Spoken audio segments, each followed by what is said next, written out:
อยู่บ้านคอยมีหมากแตงโมหมากส้มโอหมากยมหมากมีต่อไปนี้15ทานผู้ชมไปหูจักกับบ้านน้อยๆบ้านหนึ่งขี่รถจากลัก35ประมาณ15นาทีแล้วจะมาหอดทาง3แยกที่เห็นอยู่นี้ทางเส้นนี้จะพาไปถึงบ้านดงดอกใหม่โพนทองสะขึ้นเหนือสะขึ้นใต้ลำพันธ์และบ้านอื่น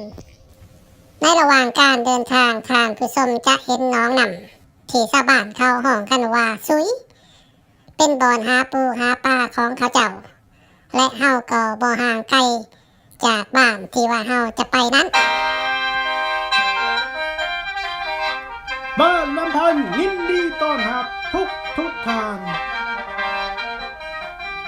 ลำพันธ์ Village is welcome everyone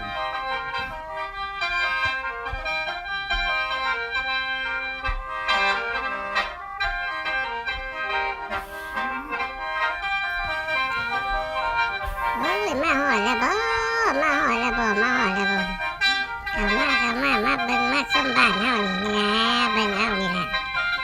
มาแวะกินข้าวกินน้ำกินปูกินปลาอยู่นี่บ่มากมายมากตอกอาหารการกินนี่มันเป็นดูฝนตกนี่มันเฮ็ดให้บ้านเฮาเปียกเปิ้ลอยากไปหยังน้อยนึงแต่ว่ามานี่มาลินยามแล้งเด้อน้ำฝนบ่ตกนะมันสิ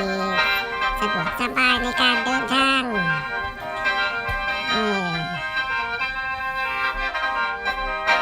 บ้านใกล้เฮือนเคียงเสหักลำบองน้องน้ำจันสะขึ้นไต่สะขึ้นเหนือทำวังลำเทน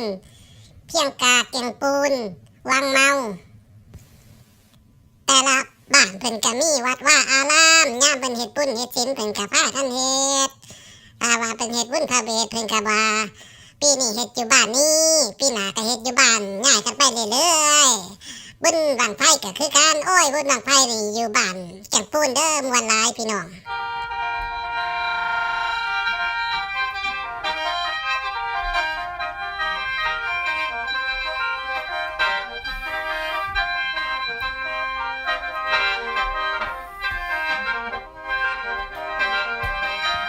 แม่น้ำลำเส้นนี่ก็เป็นบ่อนหาปูหาปลาของชาวบ้านใส่เบ็ดใส่ม่อง